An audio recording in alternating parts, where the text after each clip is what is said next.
So yan na sila kagutom ka backyard oh. Think globally, farm locally. Welcome to backyard farming. So hello ka backyard. So ating gagawin po ngayon ay magpapakain tayo ng vegetable sa ating tilapia. So meron tayong dahon ng kamote, merong madre de agua at saka kamote tops. So ilalagay ko dito at babalikan natin mamaya in few minutes kung saan dito yung mas paborito nila. Okay? So samahan niyo po ako. So yan na sila kagutom ka backyard oh.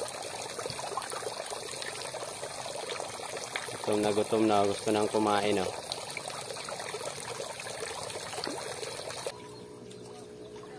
Dahon ng kamote,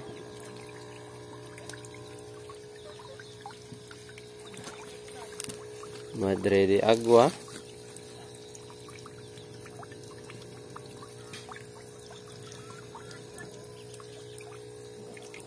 kamote tops,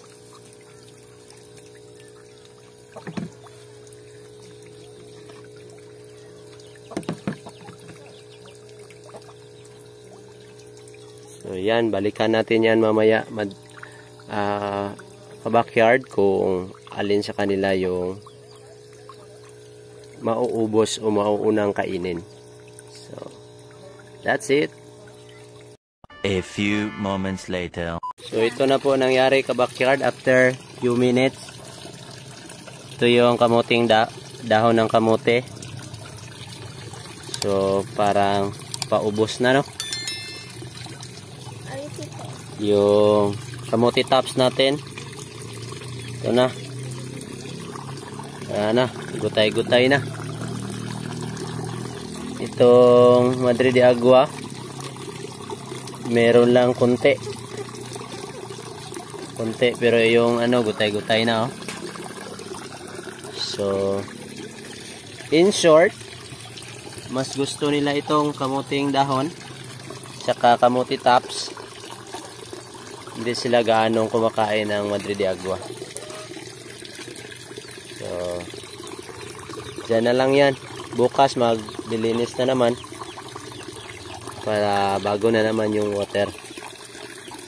At least mga 40% ng water ay lilinisan ko or magdi-drain ako. Na rin yung natira sa ating mga azula oh. Kaubos na rin oh. Madami yan pero konti na lang. So may mga tutorial po tayo dyan ka backyard sa ating YouTube channel. Paano po mag-alaga ng tilapia at saka ano po yung mga dapat ipakain sa kanila, mga dagdag pakain at saka feeds. So abang-abang lang po tayo sa mga tutorials at sa mga update po ng aking backyard farming. So see you po sa sunod na mga video. God bless.